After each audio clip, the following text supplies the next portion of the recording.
10 real crimes that were solved but worse than a horror movie.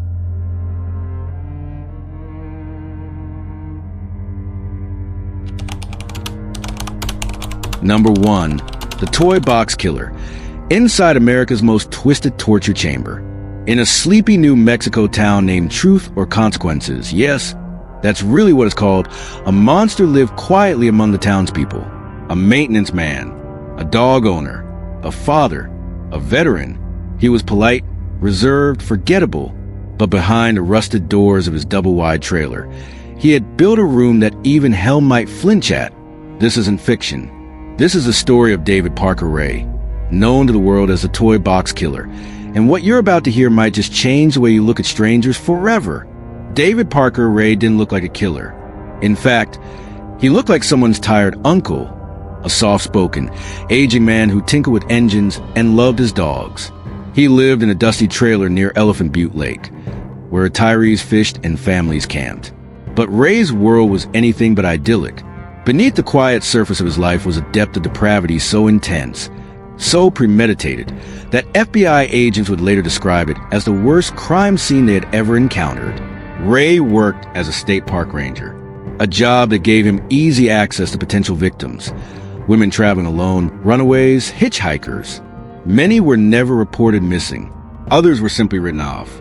After all, the people Ray targeted lived on the margins of society. Who would notice when they were gone? That's what made him dangerous. That's what made him invisible. In a soundproof trailer parked right beside his home, David built what he called the Toy Box.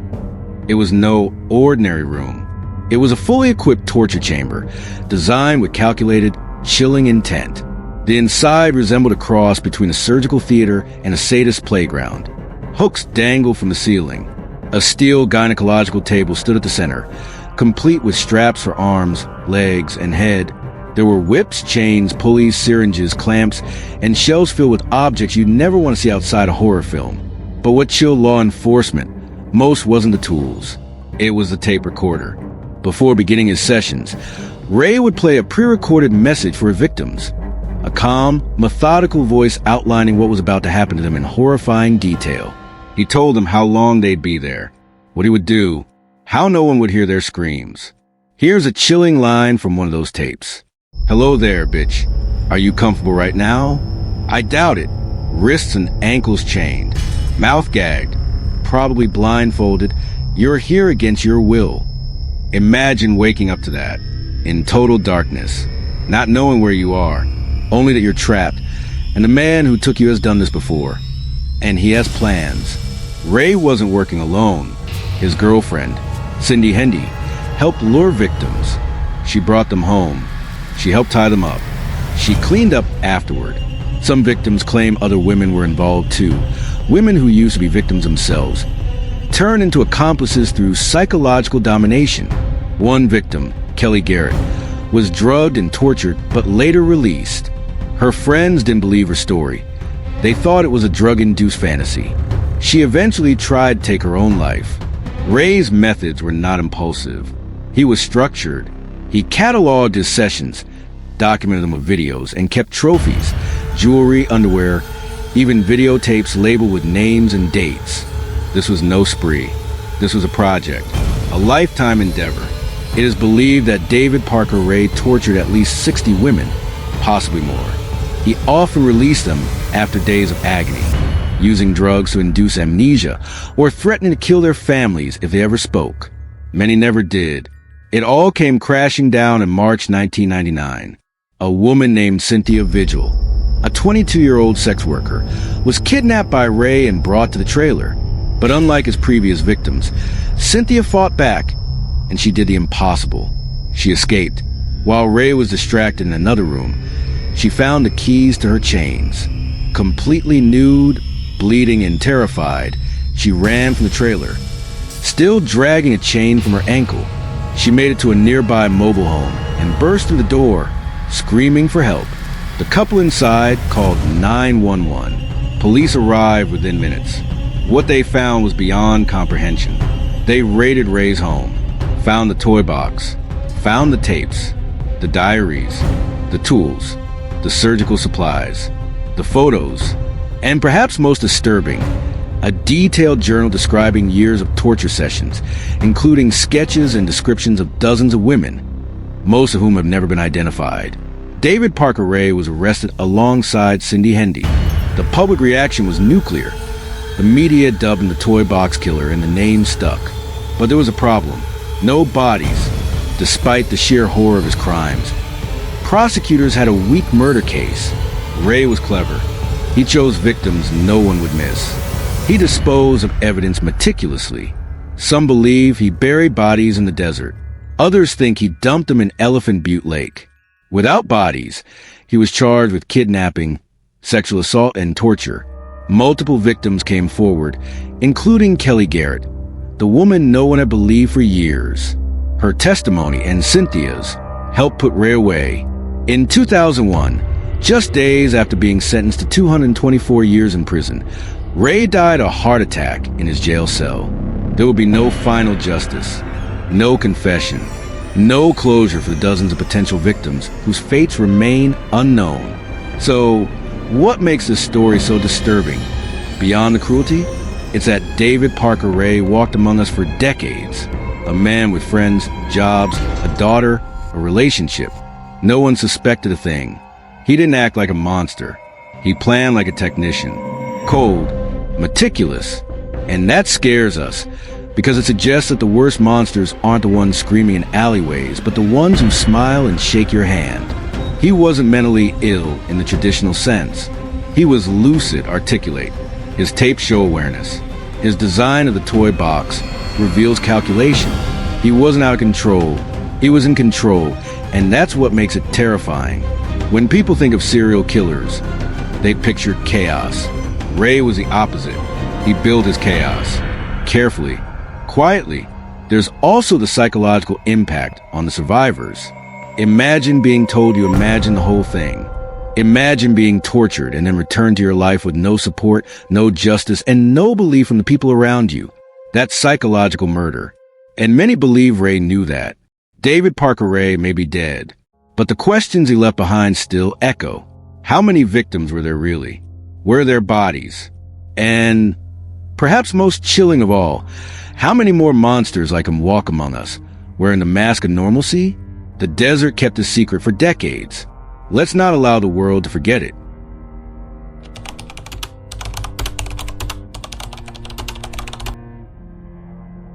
Number 2, the Toolbox Killers, Lawrence Bittaker and Roy Norris. In 1979, the rolling hills of Southern California held a secret, a horror moving unseen along the Pacific Coast Highway. Teenage girls were disappearing. One by one, they vanished from beaches, sidewalks, and store parking lots. But this wasn't a crime of opportunity. It was a plan written months earlier in a prison yard, by two men who had met behind bars, bonded over violence, and vowed that when they got out, they would find their perfect victims. Their names were Lawrence Bittaker and Roy Norris. Together, they became known as the Toolbox Killers. And their story is one of the most calculating and sadistic criminal partnerships in American history. Lawrence Bittaker was smart, charming, and cold. Born in 1940, adopted as an infant, he grew up bouncing between foster homes and juvenile detention. Despite a high IQ, he was arrested over 20 times before age 30 for theft, assault, and more. He had cruelty behind a calm, intellectual mask. Roy Norris was impulsive, aggressive, and violent toward women. Born in 1948, raised in an unstable foster system, Norris began committing sexual assaults as a young man. He was in and out of institutions, even serving time in a mental hospital for attacking women on the street. In 1977, their paths crossed at San Luis Obispo prison. What started as a casual friendship became something far darker. Bittaker was the mastermind, Norris, the willing accomplice. They bonded over violent fantasies. They shared a vision, to hunt, torture, and kill teenage girls together. And they agreed, when they got out, they'd make it real. In 1978, Bittaker was released. Just months later, Norris followed. They reunited in Los Angeles, and the countdown began. The two men knew exactly what they needed, a rape van. They bought a silver GMC cargo van, No windows, soundproof interior, with a sliding side door that could be opened from the inside only. They nicknamed it Murder Mac. For months, they drove up and down the Pacific Coast Highway, perfecting their approach.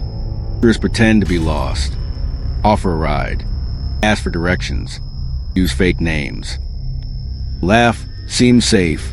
They practice picking up girls and then letting them go, building confidence and routine. But in June 1979, they were done practicing. It was time to act. Between June and October 1979, 5 teenage girls vanished along the Southern California coastline. Their names were 1. Lucinda Cindy Schaefer, 16, last seen leaving church. 2. Andrea Hall, 18, vanished while hitchhiking to her job. 3. Jackie Gilliam, 15, and Leah Lamb, 13, disappeared together from a bus stop. 4. Shirley Lynette Ledford, 16, vanished on Halloween night after a party. Each was targeted, lured into the van. None made it home. But the horror wasn't just that they were killed. It was what happened before.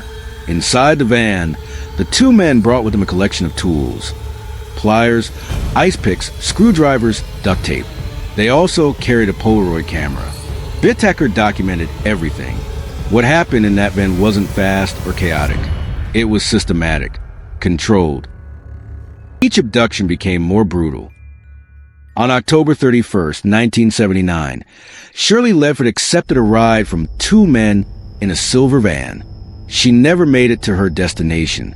The next morning, her body was discovered on a suburban lawn in Sunland, California. Unlike the others, they hadn't hidden her. Why? Because Bittaker wanted to send a message to the police, the press, and the public. Shirley's case shocked investigators. It was different, more chaotic, more careless. But the worst was yet to come. When Bittaker and Norris were eventually arrested, police uncovered an audio tape. It was a recording of Shirley's final hours, kept as a trophy. To this day, the tape is so disturbing that it has never been released to the public in full. Veteran detectives who listened to it broke down in tears. It became evidence of intent, cruelty, and a total lack of humanity. The investigation broke open when Roy Norris cracked.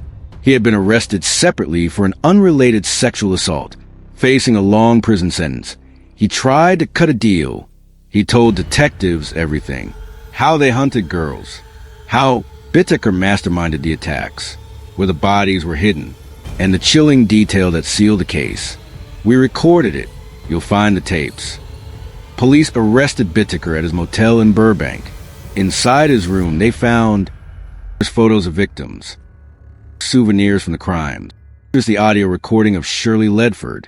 And the van, still parked nearby, containing bloodstains, restraints, and tools. Roy Norris testified against his former friend. In exchange, he avoided the death penalty and received 45 years to life. Bittaker showed no emotion when confronted with the evidence. He smiled. He asked about trial strategy. He never confessed. But the evidence spoke for itself. Lawrence Bittaker's trial began in 1981 and became one of the most harrowing in California history. Jurors were shown Polaroids, read transcripts of Norris's confessions, and briefly heard the infamous tape. The courtroom sat in uncomfortable silence, paralyzed by the cruelty on display. Bittaker remained emotionless. He claimed innocence, blamed Norris, tried to say the photos were staged and the tape was role play. No one believed him. He was found guilty on 5 counts of murder, 5 counts of kidnapping, and multiple counts of sexual assault and torture. The jury deliberated less than 90 minutes before sentencing him to death. Roy Norris spent the rest of his life in prison. He died of natural causes in 2020 at the age of 72. Lawrence Bittaker became one of California's most notorious death row inmates. He filed appeal after appeal, describing himself as a model prisoner, but his execution never came. He died of natural causes in 2019 after nearly 40 years on death row. He never admitted guilt, never showed remorse. To this day, at least 2 victims remain missing, and some experts believe there may have been more than 5. What made Bittaker and Norris so terrifying wasn't just what they did, it was how they worked together. Bittaker was cold, calculating, and dominant. Norris was impulsive, insecure, and easily manipulated. Their relationship was built on mutual sadism. One provided the plan. The other followed without hesitation. It was a rare psychological phenomenon. Two men whose darkest fantasies aligned perfectly and whose actions escalated because of each other's approval. They weren't just predators. They were each other's fuel. The toolbox killers left behind scars that never healed. Not just in the families who lost daughters, sisters, and friends, but in a city that watched its coastal roads become hunting grounds. Their story is a reminder that sometimes the most dangerous predators aren't monsters in shadows. They're the men who smile as they pass you by and hide their horror in a van parked just down the street. Story 3. The Cleveland Strangler, Anthony Sowell. In the middle of Cleveland's Mount Pleasant neighborhood, just 4 miles from the Rock and Roll Hall of Fame, sat a house with flaking paint, boarded windows, and a stench that neighbors joked about for years. Some blamed it on a nearby sausage factory. Others said it was just the trash. But what lay behind those walls was not waste. It was something far worse. Inside the house were 11 decomposing bodies, stacked, buried, and hidden in plain sight. The killer? A man known to the community. A man who shook hands, offered drinks, and waved at neighbors. This is a true story of Anthony Sowell, the Cleveland Strangler, and the terrifying truth about how he turned a home into a house of death, undetected for years. Anthony Sowell didn't look like a serial killer. He was 6 feet tall, quiet, clean-cut, a former Marine honorably discharged. After returning from service, he settled into his stepmother's home at 12205 Imperial Avenue, just outside downtown Cleveland. He lived there for over a decade, alone, or so it seemed. Neighbors knew him. He handed out beer, barbecued in the yard. He was known as a bit odd, but harmless. But behind his door was a different man. A man who had already served 15 years in prison for the brutal rape of a pregnant woman in 1989. Yet, when he was released in 2005, no one monitored him. No one warned the neighborhood. No one asked if he had changed. Spoiler, he hadn't. Between 2007 and 2009, women started disappearing from the neighborhood. Not high-profile, headline-grabbing women. These were women on the margins, often black, poor, many battling addiction or homelessness. Women's society is tragically quicker to forget. Among them were Crystal Dozier, 38, Tonia Carmichael, 52, Tizhana Culver, 33, Diane Turner, 38, Talacia Fortson, 31. All vanished within blocks of each other. All had connections to Sowell, some through parties, some through drugs, some just by bad luck. And the thing is, the signs were there. Multiple women escaped Sowell's house after being beaten, raped, and nearly strangled. They told police. Some even led officers directly to his door. But the cases? They went nowhere. Some victims had criminal records. Others were deemed not credible. In Cleveland's overburdened system, these women fell through the cracks. And Sowell knew that. He preyed on silence, on disbelief, on invisibility. Let's talk about the house. Police would later describe 12205 Imperial Avenue as something out of a horror film. Only worse, because it was real. The smell hit them first, like death soaked into drywall. They wore hazmat suits, gas masks, still gagged. They found bodies buried in shallow graves in the backyard. 2 women stuffed in crawl spaces. Another in a corner, wrapped in a blanket. Skulls hidden in a bucket. Bones mixed with trash. Some victims were naked. Others were bound with ropes, belts, or cords. Most were strangled. Some with bare hands, others with makeshift ligatures. One had multiple rib fractures, suggesting extended torture. The rooms were trashed. Mattresses soaked with bodily fluids. A strong stench of rotting flesh, years old, permeated the floorboards. And the worst part? He lived with the bodies. For years, he slept there, ate there, invited people over, while corpses decayed inches away. His reign might have gone on longer, if not for one woman who refused to be silent. Her name was Latundra Billups. In September 2009, she accepted a drink from Sowell. Hours later, she woke up naked, beaten, and raped. She escaped and went straight to police. And they listened. This time, officers got a warrant. When they knocked on his door, Sowell was gone. What they found instead was what Cleveland media would later call the most horrifying crime scene in Ohio history. Within 2 days, 6 bodies were recovered. In total, they would find 11 victims in and around his home. 11 women. 11 lives erased. A manhunt began. Sowell was caught 2 days later, wandering the streets like nothing had happened. He was calm, detached. To this day, he has never shown remorse. The trial began in 2011, and the evidence was staggering.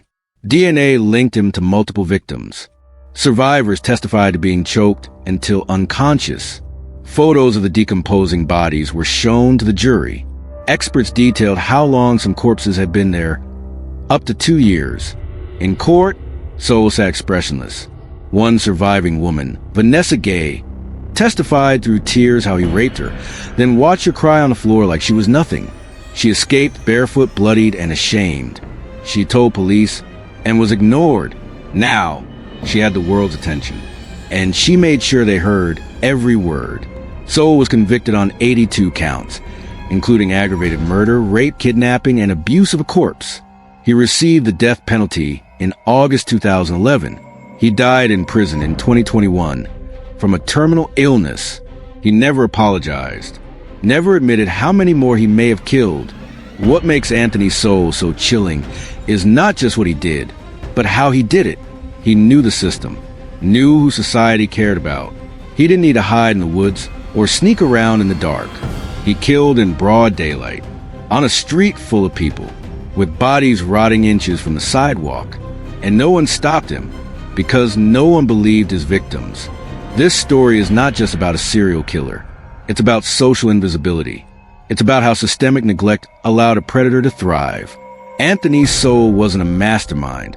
He was a predator protected by silence, by disbelief, by bureaucracy. He built a graveyard inside a house, and it took years for anyone to care. 11 women lost their lives. Dozens more survived, though forever scarred. And a city was forced to confront a terrifying question. How many other houses like this exist, where no one's looking? Anthony Sowell died behind bars. But his story isn't over, not really. Because as long as some lives are deemed less valuable, predators like him will find places to hide. And they won't need to hide in the shadows. They'll hide in plain sight, just like he did.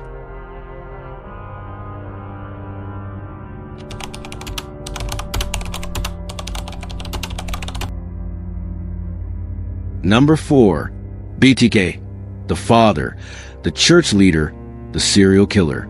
He was a devoted husband, a church president, a compliance officer, a Boy Scout leader, and he was also one of the most cold-blooded serial killers in American history. He called himself BTK, short for bind, torture, kill. For over 30 years, Dennis Rader lived a double life. He smiled in family photos while hiding torture manuals in his basement. He waved at neighbors while fantasizing about strangling strangers. And through it all, no one suspected a thing. This is a story of how Dennis Rader fooled his wife, his children, and his entire community, while secretly satisfying the most sadistic urges imaginable. The nightmare began in 1974 in Wichita, Kansas, a quiet city, safe, boring, even until one morning. Police responded to a disturbing scene at 803 North Edgemore. Inside the home, the Otero family, all 4 of them, had been brutally murdered. Joseph Otero, 38, strangled with a cord. Julie Otero, 33, also strangled, hands bound. Joseph Jr., 9, and Josephine, 11, killed in ways that still haunt seasoned detectives. Josephine's body had been hung from a pipe in the basement. Her death was slow, deliberate, and calculated. There was no clear motive, no robbery, no drugs, just methodical, ritualistic murder. A few months later, a letter appeared at a local news station. The writer confessed to the Otero murders and revealed details only the killer could know. He signed it, BTK, bind them, torture them, kill them. It was the beginning of a 30-year reign of terror. Dennis Rader had a process. He called it Project X. Each victim was a project, a mission, a performance. First, he would stalk them. He'd drive by their homes, watch them leave for work, learn their routines. Then he'd plan the attack. Often, he'd cut the phone lines, break into a back door or window, and wait inside, patiently. When the victim came home, he was already there. He brought ropes, tape, and a knife. Sometimes, he had a gun, not to shoot, but to control. He wanted obedience, fear, terror. He would bind them, gag them, and then slowly, painfully kill them. What separated BTK from most killers wasn't just how he murdered. It was why. He didn't kill out of anger, or revenge, or desperation. He killed for pleasure. He described it himself as a form of self-gratification. He treated murder like a ritual fantasy, a script he had rehearsed 100 times. And when it was over, he'd go home, have dinner with his wife, tuck his kids into bed. BTK didn't just kill, he taunted. He craved attention, wanted to be feared, famous, talked about. So he wrote letters. He mailed them to TV stations, newspapers, and even the police. He included souvenirs, a victim's ID, jewelry, Polaroids of the bodies. He wrote poems, drew maps, named his future victims like comic book villains. He once sent a chilling list titled, "The Many Names of BTK." The city panicked. Wichita had never seen anything like it. Parents kept kids indoors. Guns sale soared. And still, BTK was always one step ahead. For 3 decades, police chased shadows. They created task forces, interviewed thousands. They even arrested and charged the wrong man in one of the murders. And then he vanished. After 1991, BTK seemed to disappear. No more letters, no new murders. It was like the killer had just stopped, but he hadn't stopped. He'd just gotten better at hiding. All this time, Dennis Rader was hiding in plain sight. He lived in Park City, Kansas, just outside Wichita, worked as a city code compliance officer, attended church regularly, even became president of his congregation.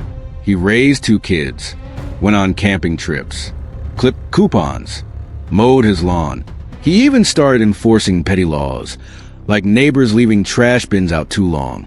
To the public, he was a model citizen. But behind the scenes, his fantasies never stopped.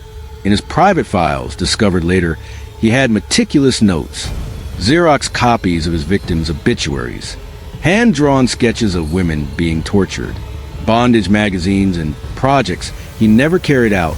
He stored trophies from each kill, underwear, photos, and detailed logs. He also documented his hit kits, pre-assembled murder bags filled with tape cords and tools. He even took Polaroids of himself dressed in women's underwear, reenacting the murders, tied himself up in the woods, posing next to makeshift nooses. Dennis Rader wasn't just a killer. He was a narcissist, a control freak, and a perfectionist. He compartmentalized his life so well that even his family had no idea.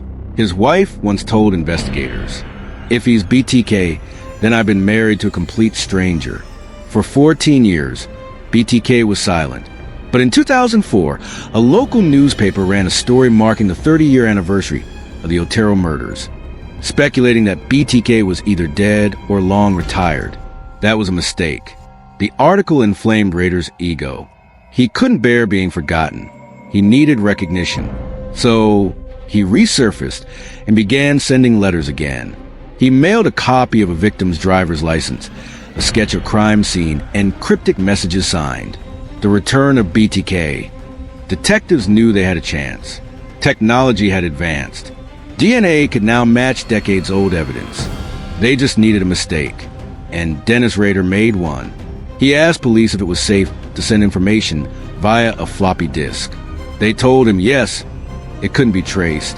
He sent it, but the file contained metadata, revealing the document had been edited by a man named Dennis on a computer registered to Christ Lutheran Church in Park City.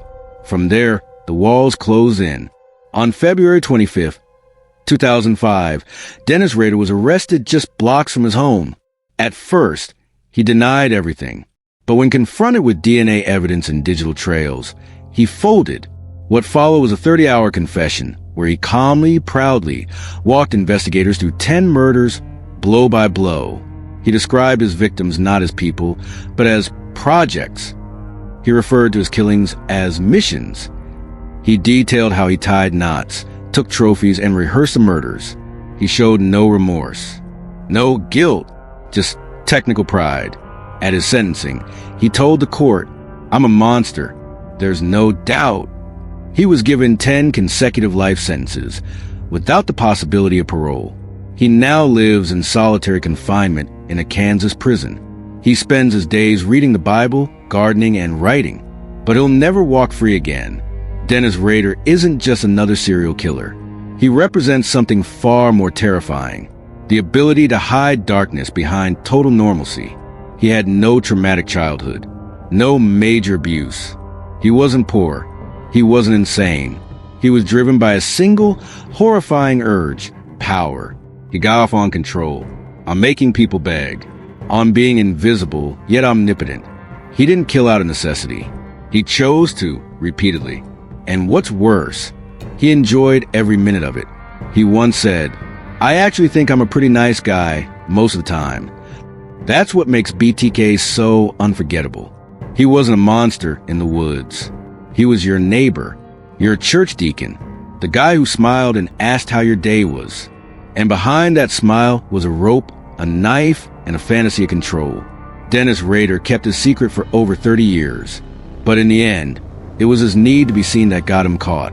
BTK stand for bind, torture, kill, but it could just as easily stand for, beneath the kindness, terror, and killing.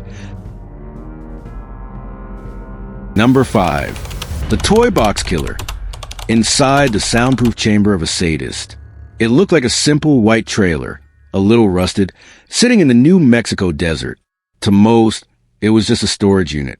But inside that trailer was a customized, soundproof torture chamber, filled with chains, whips, surgical tools, and power drills, all meticulously arranged. There were video cameras, a gynecological chair, and a mirror mounted to the ceiling, so the victims could watch themselves suffer. And taped to the wall, a sign: Satan's Denver. The man who operated it wasn't a monster from a horror movie. He was David Parker Ray, a mechanic, a father, a dog lover. And for over a decade, he used that trailer to live out the darkest fantasies imaginable. This is a true story of the Toy Box Killer, and why investigators believe he may have tortured over 60 women, while the world never noticed. David Parker Ray lived in Elephant Butte, New Mexico, a tiny, sleepy town with fewer than 1,500 people. It was the kind of place where everybody knew each other. Nothing bad ever happened there. Ray worked as a maintenance man for the local state park. He was polite, quiet, drove a beat-up pickup. His neighbors described him as helpful and soft-spoken. But beneath that calm exterior was something else.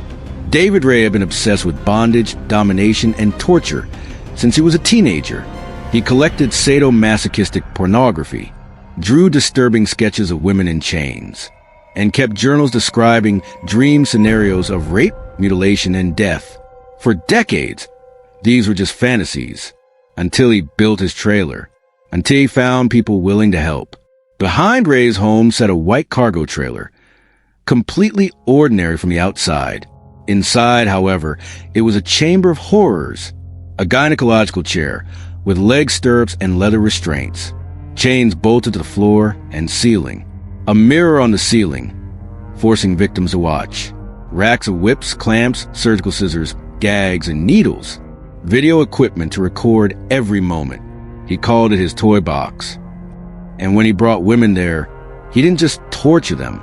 He played them a cassette tape, a pre-recorded monologue where he explained in graphic detail what he was going to do to them. That tape became infamous. In it, Ray's calm, almost robotic voice says, "Hello there, bitch. Are you comfortable right now?" I doubt it. Wrists and ankles chained, gagged, probably blindfolded. You are going to be kept here as a sex slave. The tape lasted over an hour. Victims were tied up, drugged, tortured with tools and cattle prods, and forced to comply with Ray's carefully rehearsed rituals. And the worst part? He wasn't alone. David Parker Ray didn't operate solo. His girlfriend, Cindy Hendy, was not only aware, she helped him. She lured women, drugged them, held them down. In one case, she even used a stun gun on a screaming victim to keep her quiet. Other alleged accomplices included his own daughter, Glenda Jean Ray, and a friend named Dennis Roy Yancey, who would later confess to strangling a woman at Ray's request. Ray had perfected the process. Lure the woman, drug her with barbiturates or animal tranquilizers, chain her up in the toy box, torture and rape her for days, brainwash her with tapes and manipulation, release her after convincing her that she'd been hallucinating the whole thing. Some victims were dropped off miles away, dazed, traumatized, and unsure if what they experienced was real. Others were never seen again. On March 22, 1999, everything changed. A woman named Cynthia Vigil, 22 years old, had been kidnapped by Ray and chained inside the toy box. But unlike the others, she escaped. While Ray was distracted in another room, Cindy Hendy accidentally left the keys near Cynthia. She lunged, unlocked herself, and stabbed Hendy with an ice pick. Then she ran. Naked, bleeding, and in shackles, Cynthia sprinted down the street and burst into a nearby mobile home. She screamed, "He's gonna kill me. He's got a torture chamber." The police arrived. At first, they didn't believe her. But when they searched Ray's trailer, they were horrified. The equipment, the bloodstains, the tapes, the sketches, and then came the videos. Ray had filmed many of his victims.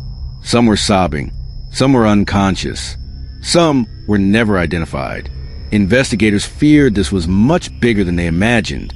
As the FBI dug deeper, the full scale of David Ray's crimes began to surface. Over 100 videotapes were found. Each showed a different woman, some clearly unconscious, some resisting, all being tortured.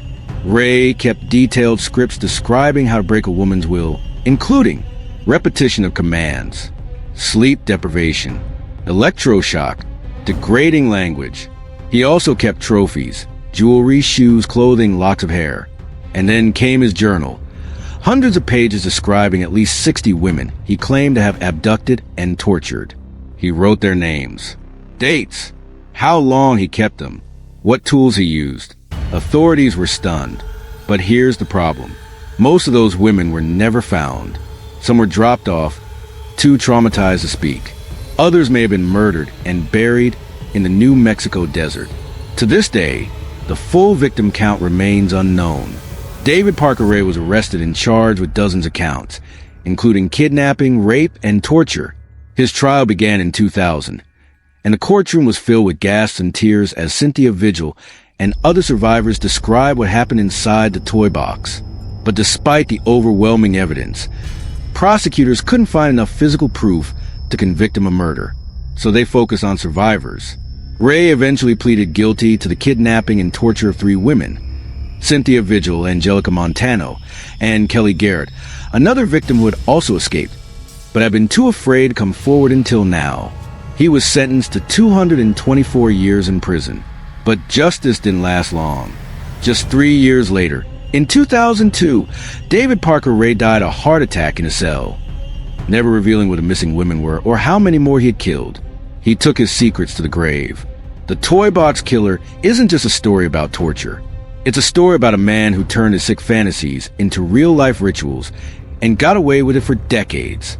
It's about a killer who didn't need to hide in shadows because he hid behind kindness, quietness, and normalcy.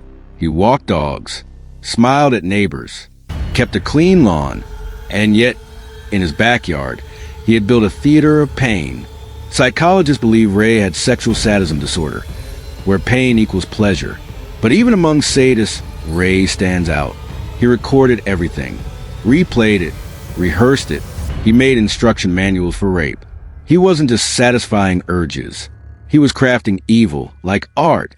And what's perhaps most chilling, he may have gotten away with dozens of victims because no one listened when traumatized women came forward. The Toy Box Killer is dead, but his trailer and the horrors inside it live on in the minds of every investigator who stepped through that door. And his victims? Some survived. Some vanished. Some never even knew his name. But for every woman he tortured, there's one truth that remains. He wanted them to feel powerless. But in the end, it was his voice that was silenced. Story 6. The Grim Sleeper Lonnie David Franklin Jr. For over 20 years, someone hunted women in South Central Los Angeles. He struck quietly, quickly, then disappeared into the night. His victims were mostly poor, vulnerable black women. And for decades, no one was looking for them. But he didn't stop. He just went quiet.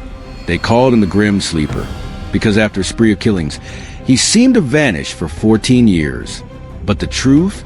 He wasn't sleeping. He was evolving. This is the story of Lonnie David Franklin Jr., a garbage collector by day, and one of America's most prolific serial killers by night, who hid in plain sight for 30 years, while the city turned a blind eye. Between 1985 and 1988, black women started vanishing in South Los Angeles. Some were found dead in alleyways, dumped like garbage. Others just disappeared. No witnesses. No suspects. The first known victim was Deborah Jackson, shot 3 times in the chest. Her body was found dumped behind a garage, partially clothed. Not long after, Henrietta Wright, Alicia Alexander, and others followed, all with similar profiles. Black, poor, often battling addiction or involved in sex work. But the police didn't connect the dots, or didn't care to. These women were written off, blamed for their lifestyles. No task force, no press conferences, just a growing body count. The community noticed, but their voices were drowned out. And then, just as suddenly as it began, the killings stopped. For 14 years. Silence. The case went cold. In 2002, the killings resumed. The bodies looked the same. Same wounds, same demographic, same locations. Still no fingerprints. No DNA match. No suspect. But this time, the LAPD quietly launched a task force. It was unofficially dubbed the Black Women Murders. Meanwhile, in the background, forensic technology had advanced. DNA from early crime scenes was finally being processed, and a pattern began to emerge. But the breakthrough wouldn't come from a crime scene. It came from a slice of pizza. In 2009, forensic genealogists identified a DNA connection between the murder evidence and someone already in the system, a young man recently arrested on a weapons charge. But he was too young to be the killer in the 80s. So who shared his DNA? His father. The LAPD began watching the father, a man named Lonnie David Franklin Jr., a 56-year-old mechanic living in South LA. To neighbors, Lonnie was a friendly face. He'd fix your car, share a beer, help you with your lawn. He worked for the city for years, even as a garbage collector, which gave him access to back alleys and dumpsters across the city. But when they followed him to a pizza joint, they snagged a crust he'd left behind, tested the DNA. It was a match. The Grim Sleeper was no myth. He was real. He was alive. And he'd been blending in for decades. When detectives raided Franklin's modest home, they expected weapons, maybe mementos. What they found shocked even veteran investigators. Over 1,000 photos of women, most unconscious, some clearly dead. Hundreds of hours of video footage. Trophies, earrings, panties, driver's licenses. And chillingly, freezers containing remains never publicly disclosed. Many of the women had never been identified. Some weren't even on police radar. It was now clear. The body count was far higher than anyone imagined. Franklin didn't stop killing in the 80s. He had just gotten better at hiding the bodies. He was more than a serial killer. He was a collector. He kept them in photos, videos, body parts, as if their suffering belonged to him. Franklin was charged with 10 murders, all between 1985 and 2007. The trial revealed a manipulative, methodical sadist who often lured women with promises of drugs or rides, filmed their last moments, shot them in the chest or back of the head, then dumped their bodies like trash. The evidence was overwhelming. The most haunting moment came when photos of the unknown women were shown to the jury. Many were unconscious, some lifeless, all photographed for his own private library of pain. Family members of victims sat in the gallery, weeping, some recognizing their daughters for the first time in those images, decades after they vanished. In 2016, Franklin was convicted on all counts and sentenced to death. But in 2020, before his sentence could be carried out, he was found dead in his prison cell. What makes the grim sleeper so terrifying isn't just the body count, it's how normal he appeared. No violent outbursts, no dramatic childhood trauma, just a slow, chilling descent into control and power through death. Experts believe he was driven by a deep contempt for women, especially those on the margins. Women who were unlikely to be missed, whose disappearances wouldn't make headlines. He preyed on invisibility, both his own and that of his victims. And it worked for over 2 decades. His 14 years sleep may not have been a break. It may have simply been a shift in method. No longer dumping bodies, but hiding them better. And the photos? They suggest dozens more victims. Women whose names we still don't know, whose stories were erased the moment they entered that house. Lonnie Franklin Jr. lived in the same house for over 30 years. Right in the middle of the neighborhoods he haunted.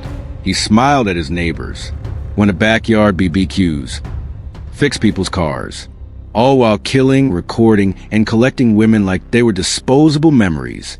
He wasn't a monster in the dark. He was a quiet man behind a white fence. And perhaps the most chilling part? Many of the women in his photos have never been found. Number 7. The Gainesville Ripper, Danny Rolling. In the fall of 1990, the college town of Gainesville, Florida descended into panic. Within just 4 days, 5 students were brutally murdered, their bodies staged in grotesque, theatrical ways. Bedrooms turned into crime scenes.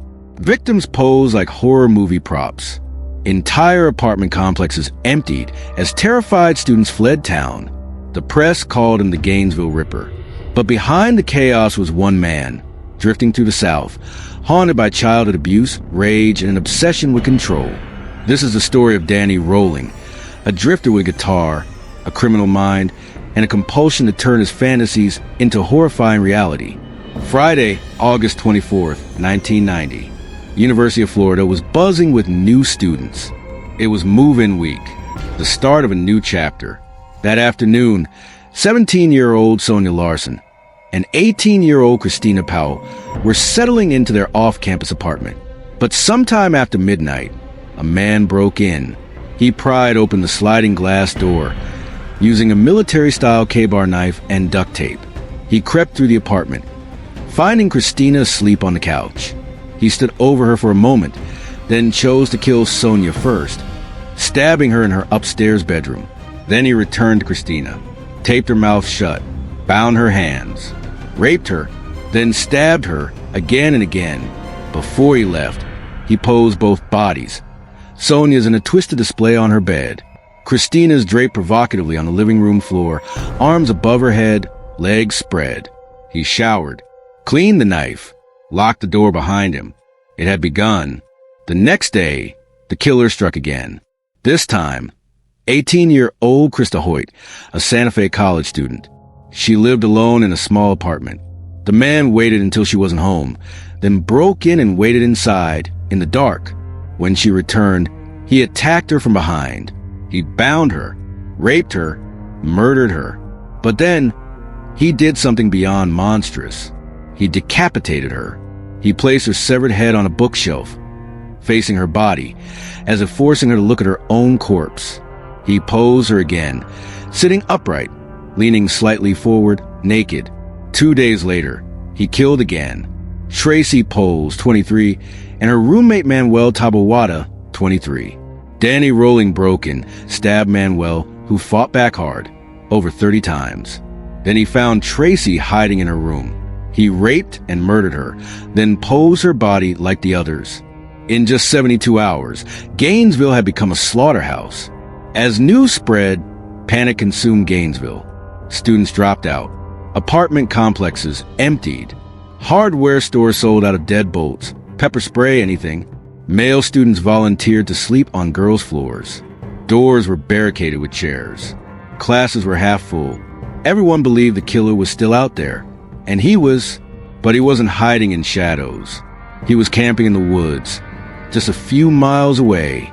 In his camp, police would later find bloody clothes, a ski mask, a tape recorder, and an audio diary where he spoke about his crimes, like poetry.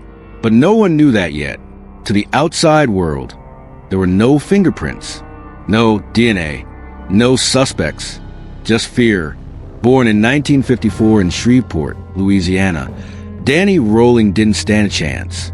His father, a police officer, was violently abusive. Danny was beaten for the smallest mistakes. He was never hugged, never told, "I love you."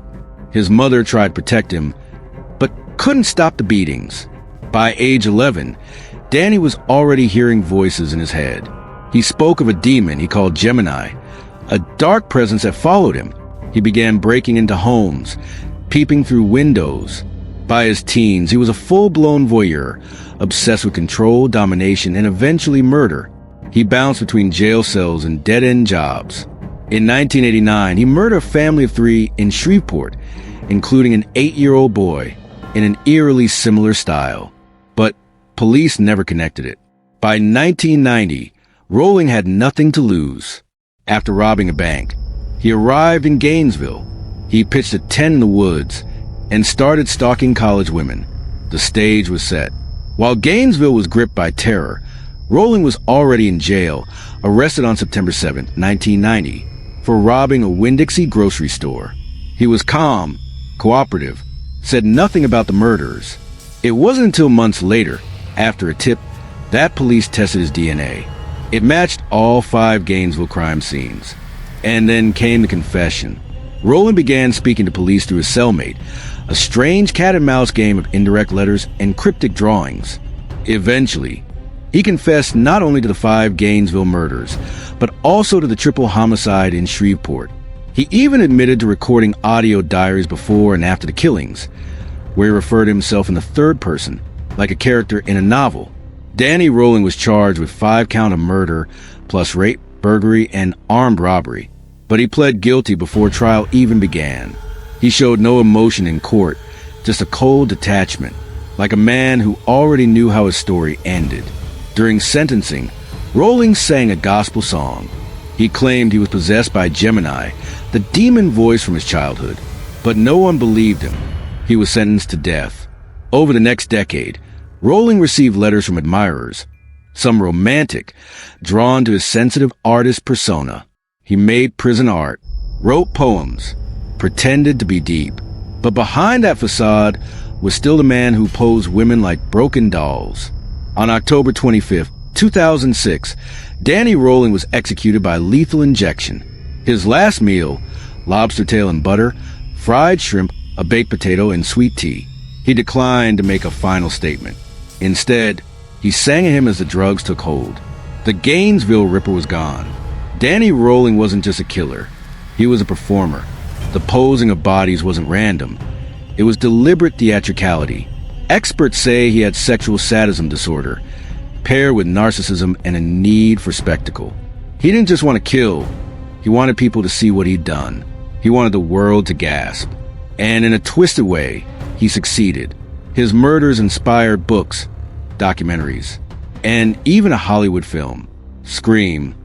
Yes, the famous horror franchise was loosely based on Rolling's crimes, mixed with media sensationalism, the mask, the stalking, the knife, the college setting. A real-life horror repackaged for the screen. But Rolling's victims weren't characters. They were students, daughters, friends, and their pain was not fiction. Danny Rolling saw himself as a monster.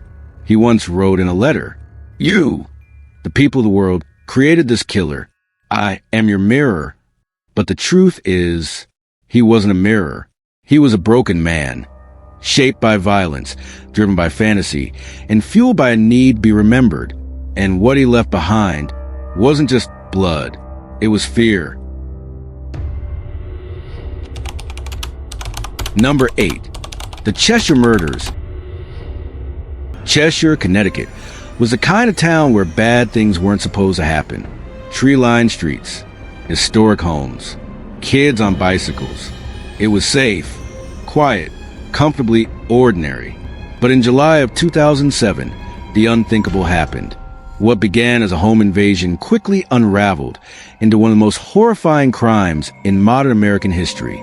This is the story of the Petit family, a kind, loving household, and the two men who destroyed everything they had in a single night. Dr. William Petit was a well-respected doctor. His wife, Jennifer Hawk Petit, was a gentle, compassionate nurse. Together, they had two daughters, Haley, 17, driven and bright, about to begin her college journey. Michaela, 11, thoughtful and artistic, who adored cooking with her mom. They were the kind of family you pass in the grocery store and thought they've got it together. But on the evening of July 22nd, 2007, someone else noticed them too. Joshua Komisarski, a 26-year-old with a long history of burglary, spotted Jennifer and Michaela shopping at a local supermarket. Without them knowing, he followed them home. To him, they weren't people. They were a target. He later called a friend and said he'd found a house that looked good. Later that night, he returned with Stephen Hayes, a 44-year-old career criminal, and a plan that would tear the Petit family apart. Around 3 a.m., Komisarski and Hayes entered the Petit home through an unlocked door to the basement. They moved quickly and silently. Dr. Petit was asleep on the sunroom couch. He never saw them coming. They struck him in the head and dragged him to the basement, tying his hands and feet. Upstairs, Jennifer and the girls were sleeping. They were soon awakened and tied to their respective beds. The men told them it was just a robbery. No one needed to get hurt. But that was a lie. Komisarski and Hayes had already decided the family wasn't going to make it out of that house alive. Still, they waited. The banks were closed. They needed cash. So they made Jennifer a deal. Take them to the bank at opening time and withdraw $$150,000. Do it, and her family would be spared. At 9 a.m., Jennifer was driven to the local bank, with Hayes waiting inside the car. At the Bank of America, Jennifer managed to alert a bank teller without saying a word aloud. She passed a note. Her family was being held hostage. The men would kill her daughters if she didn't comply. The bank manager calmly handed her the cash and called 911 as soon as she left. Within minutes, the Cheshire police had the Petit home under surveillance. But instead of moving in immediately, they followed protocol, hoping to end the standoff without anyone getting hurt. Inside the house, Hayes and Komisarski now had the money, and still they didn't leave. Instead, their plan turned darker. They began preparing for something else, something irreversible. What happened next will never be fully understood, but the aftermath left a trail of psychological devastation that no one could ignore. The men became increasingly agitated. They assaulted Jennifer. Then, in a move that horrified even seasoned investigators, they spread gasoline throughout the house. They poured it on the floors, the stairs, near the bedrooms. They were about to erase the evidence. And the family, Haley and Michaela, were still upstairs, tied, terrified, and powerless. At the last moment, as the fire was lit, Dr. Petit, still bound in the basement, made his move. Somehow, despite his injuries, he broke free of the ropes. With blood covering his face, he crawled up the stairs, out a cellar window, and collapsed on a neighbor's lawn. "I need help," he gasped. "They're killing my family." Fire engines raced the scene, but by the time they reached the house, it was fully engulfed in flames. Inside, they discovered what was left. As the fire spread, Hayes and Komisarski attempted to flee in the Petit family's car. They didn't get far. Police rammed the vehicle off the road just down the block and took them into custody. Inside the vehicle was everything: cash, gas cans, evidence of the assaults, and damning details tying them directly to the crimes. Neither man tried to deny what had happened. In separate statements, they turned on each other, blaming one another for the worst of it. But no amount of finger-pointing could undo what they had done. The funeral for Jennifer, Haley, and Michaela was one of the largest Cheshire had ever seen. Thousands came. Some would know the Petit personally. They just needed to witness, to grieve. The town was shattered. People double-locked their doors. Parents slept in hallways outside their kids' rooms. And then there was Dr. William Petit, the sole survivor, the father who lost everything in a single morning. He had lost his wife, his daughters, and his home, but not his will to live. The trials were long, painful, and public. Stephen Hayes was tried first in 2010. The jury heard everything: the timeline, the assaults, the murders, the fire. He was sentenced to death. A year later, Komisarjevsky was also convicted and sentenced to death. But in 2015, Connecticut abolished capital punishment.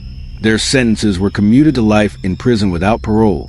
Both men now live in separate maximum security prisons. Their names are barely spoken aloud anymore, except by those still healing. In the years that followed, Dr. Petit rebuilt his life. He established the Petit Family Foundation, which supports education for young women and families affected by violence. He remarried and later welcomed a son. In 2016, he ran for state legislature and won. His story, he said, could not end with that fire. The legacy of Jennifer, Haley, and Michaela now lives through thousands of scholarships, charities, and lives touched by the foundation built in their memory. They were taken too soon, but their light didn't vanish. Why did Hayes and Komisarjevsky do it? Experts say they were a perfect storm of dysfunction. Asterisk Hayes, volatile and unstable. Asterisk Komisarjevsky, manipulative, methodical, with deeply troubling compulsions. Together, they created a fantasy of dominance, one that only became real when innocent people suffered. They didn't just want money. They wanted control, to invade, to destroy, and to walk away feeling untouchable. But they weren't, because the one person they left behind, Dr. William Petit, made sure the world never forgot. The Cheshire murders weren't just tragic. They were a reminder that evil doesn't always wear a mask. Sometimes it walks quietly in the night, picks a home at random, and waits until you're sleeping. And the worst monsters, they don't always come for your things. Number 9. The Manson family murders inside the mind of darkness. Imagine Los Angeles, 1969. A city basking in the golden glow of Hollywood dreams, where fame and fortune seemed just a step away. But behind the glamour, in the shadows of the Hollywood hills, something sinister was brewing. A cult leader with hypnotic eyes and a voice that could bend reality had gathered a family, young men and women willing to kill for him. And on the night of August 8, 1969, those shadows spilled into the home of rising actress Sharon Tate, staining Hollywood forever with blood. This is the story of Charles Manson and the family murders.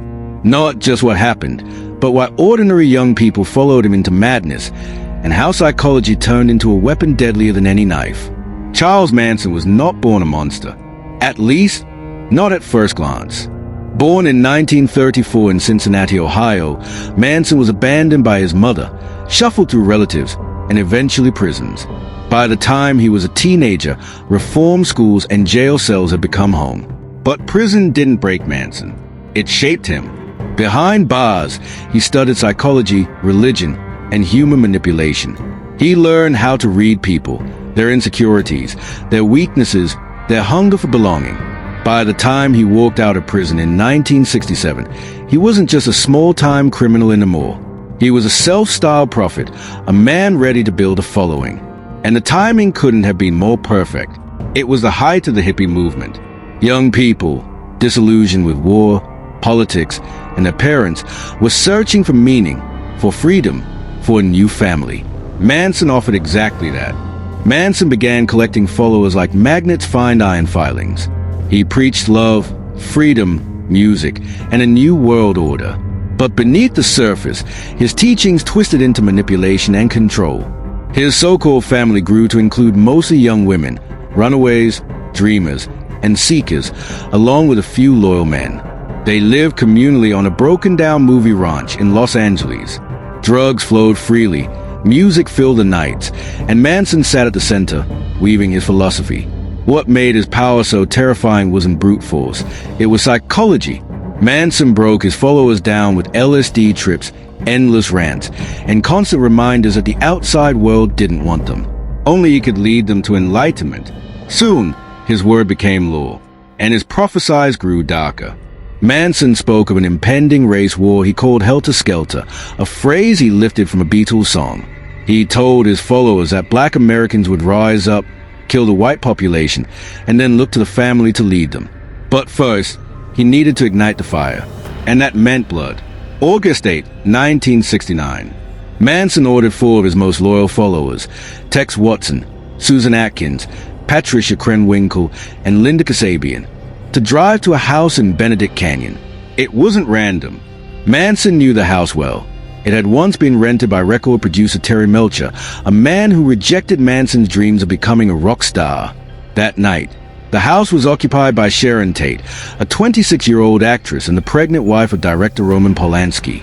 Along with her were friends Jay Sebring, Wojciech Frykowski, and Abigail Folger. What happened next is almost unspeakable. The family cut the phone lines, climbed over the fence, and entered the property. Tex Watson carried a gun and a knife, whispering to the others, "Remember, I'm the devil, and I'm here to do the devil's business." Inside, chaos erupted. Sharon Tate, 8 months pregnant, begged for her baby's life. O.J. Sebring was shot and stabbed multiple times. Abigail Folger tried to flee but was caught and stabbed 28 times. Wojciech Frykowski was beaten, shot, and stabbed 51 times. And finally, Sharon Tate herself was murdered, stabbed 16 times as she cried out for mercy. Before leaving, the killers scrawled words in blood across the walls. Pig. The next night, they struck again. This time, the victims were supermarket executive Leno Labianca and his wife Rosemary. They were tied up, tortured, and stabbed dozens of times. Words like helter-skelter were smeared in blood on the refrigerator. Los Angeles was plunged into terror. At first, police struggled. The brutality was overwhelming, but the motive seemed random. Hollywood was in a panic. Who would be next? The break came when Susan Atkins, one of the killers, bragged about the murders while in jail for another crime. From there, the pieces fell into place. By December 1969, Charles Manson and several of his followers were arrested. The trial became a media circus. Manson carved an X into his forehead. His followers chanted outside the courthouse, and testimony revealed the shocking loyalty these young people still felt for him, even after murder. In 1971, Manson and 3 others were sentenced to death. Their sentences were later commuted to life in prison after California briefly abolished the death penalty. Manson never expressed remorse. To the end, he claimed he hadn't killed anyone himself, that it was his followers who acted. But the truth is clear as words with a weapon. So how did Manson control people so completely? Isolation. He cut his followers off from family and society. Drugs. He used LSD to weaken their sense of reality. Charisma, he played the role of savior, prophet, even messiah. Fear and prophecy. He warned of apocalyptic destruction, convincing them violence was not just necessary, but sacred. It's a terrifying lesson. Under the right circumstances, almost anyone can be manipulated into crossing moral lines they never thought possible. And that's what makes the Manson murders not just a crime, but a mirror, a reflection of how fragile the human mind can be when stripped of stability, belonging, and purpose. More than 50 years later, the Manson murders still haunt America. Not just because of the brutality, but because of the psychology. Sharon Tate should have been remembered for her talent and beauty. Instead, her name became forever tied to Charles Manson's madness. Manson himself died in prison in 2017. But his story lingers as a chilling warning. When charisma turns into control, when fear becomes prophecy, and when love is twisted into blind obedience, evil doesn't just kill, it recruits. Number 10. The Night Stalker, Richard Ramirez. Imagine lying in bed, half asleep, with a window cracked open on a warm California night. You hear a creak, a shuffle, the faint smell of sweat mixed with something metallic. Before you can sit up, here's there, tall, gaunt, eyes wide with hunger. In one hand, a knife. In the other, a gun. This was the nightmare that gripped California in the summer of 1985. A predator who came only at night, who slipped through windows and doors as easily as shadows. A man who didn't just kill, he played with fear. His name was Richard Ramirez. The press called him the Night Stalker. and his reign of terror remains one of the most terrifying true crime stories in American history. Richard Ramirez wasn't born evil, but his life was steeped in darkness from the very beginning. Born in 1960 in El Paso, Texas, Ramirez grew up in a turbulent household. His father was violent, his mother exhausted, and young Richard often sought escape outside the home. But instead of safety, he found corruption. As a child, he was heavily influenced by his older cousin, Miguel, a Vietnam veteran who came back not with stories of heroism, but of torture and violence. Miguel showed young Richard graphic photos of women he claimed to have assaulted overseas. One day, Richard watched as Miguel shot his own wife in the face during a domestic fight. She died instantly. For most children, this would have been a scarring trauma. For Richard, it was an education, a twisted apprenticeship in violence. By his teens, Ramirez had fallen into drugs, petty theft, and Satanism. He was tall, gaunt, and increasingly obsessed with darkness. His peers described him as quiet, but with a stare that could freeze you. And by the early 1980s, that stare would become the last thing many victims ever saw. 1984, Los Angeles. Ramirez began breaking into homes at night. At first, it was burglaries, stealing jewelry, electronics, whatever he could sell. But soon, his compulsions escalated. The burglar became a predator. His crimes were random. That's what made him so terrifying. Unlike serial killers who stalk a particular type, young women, children, sex workers, Ramirez struck indiscriminately. Men, women, children, the elderly. No one was safe. He would break in silently. Sometimes he shot his victims in their sleep. Other times he forced them to endure hours of terror, rape, torture, beatings. Before killing them, he left satanic symbols behind, taunting both victims and investigators. The randomness created citywide panic. Los Angeles in the summer of 1985 became a place where people nailed their windows shut, bought guard dogs, and slept with baseball bats. Hardware stores sold out of locks. Even air conditioners were abandoned in favor of sealed windows. Every creak in the night became a reason to panic. What made Ramirez unique wasn't just the brutality of his crimes. It was a psychological torment. In some homes, he killed one person instantly, then tormented the other. Sometimes he let survivors live, but only after forcing them to witness horrors. He whispered satanic prayers, making victims believe he was more demon than man. This psychological warfare wasn't random. Ramirez thrived on the idea that fear itself was his weapon. He once told a victim, "Swear to Satan," as she begged for her life. To him, it wasn't just about murder. It was about domination, terror, and power. Detectives face a nightmare. Ramirez left behind a chaotic trail. Different weapons, different modes, no consistent victim type. It was like chasing a ghost. But there were clues. A distinct shoe print left at several scenes, made by a rare, obvious sneaker. Fingerprints from stolen cars. Eyewitnesses describing a tall, thin man with rotting teeth and a terrifying gaze. Still, for months, he eluded capture. Each new killing brought more hysteria. Newspapers splashed Night Stalker across their front pages, and Los Angeles lived in fear. Then, in August 1985, a breakthrough, Ramirez's fingerprints matched those in the police database. His mugshot was released to the public, and suddenly, the predator became the prey. August 31st, 1985, Ramirez, unaware that his face was now plastered on newspapers, boarded a bus in Los Angeles. But passengers recognized him. Whispers turned into panic. "It's him. It's the Night Stalker." Ramirez fled, sprinting through the streets of East Los Angeles. He tried to carjack a woman, then attempted to steal another car. But by then, the neighborhood had mobilized. Men surrounded him. One struck him with a metal bar. Others held him down. By the time police arrived, Ramirez wasn't caught by detectives or SWAT teams. He was caught by ordinary citizens, a community refusing to let fear control them any longer. The devil had finally been dragged into the light. Ramirez's trial was nothing short of a circus. He appeared in court with a pentagram drawn on his hand, shouting, "Hail Satan!" Women crowded the courtroom, sending him love letters, drawn to the danger like moth to flame. His gaze, cold, unflinching, never left the jury. But the evidence was overwhelming. Fingerprints, shoe prints, stolen items, eyewitnesses, all tied him to the murders. In 1989, Ramirez was convicted of 13 murders, 5 attempted murders, 11 sexual assaults, and 14 burglaries.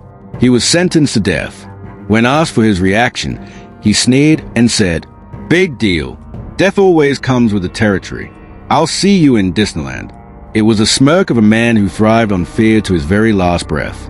So what made Richard Ramirez so terrifying, not just as a killer, but as a figure of psychological horror? Randomness. Most killers have patterns. Ramirez shattered that sense of predictability. Anyone, anywhere, could be next. Symbolism. His invocation of Satan wasn't just belief. It was theater. It magnified the fear. He didn't just kill. He played a role, an archetype of evil. Power dynamics. Ramirez didn't only crave blood. He craved submission. Forcing victims to swear to Satan gave him psychological dominance that outlived the crime. Society's reflection. The Night Stalker era exposed something primal, how quickly a city of millions could be paralyzed by fear. Ramirez turned Los Angeles into his stage, and the people became his unwilling audience. Richard Ramirez spent the rest of his life on death row at San Quentin State Prison. He never showed remorse, never admitted guilt. He remained a chilling figure right up until his death in 2013 from cancer. But his story endures not just as a true crime case, but as a psychological cautionary tale. Because Ramirez wasn't just a killer. He was a manipulator of fear, and fear is contagious. He forced people to confront the darkest truth. Sometimes evil doesn't come in the form of monsters, but in the form of a man slipping through your unlocked window at night. The Night Stalker wasn't just a murderer. He was a mirror, reflecting back humanity's deepest fears. The fear of randomness, the fear of darkness, the fear of evil without reason. And maybe that's why, decades later, his name still sends a shiver down spines. Because when we turn out the lights at night, when the world grows quiet, we remember. He could have chosen anyone. He could have chosen you.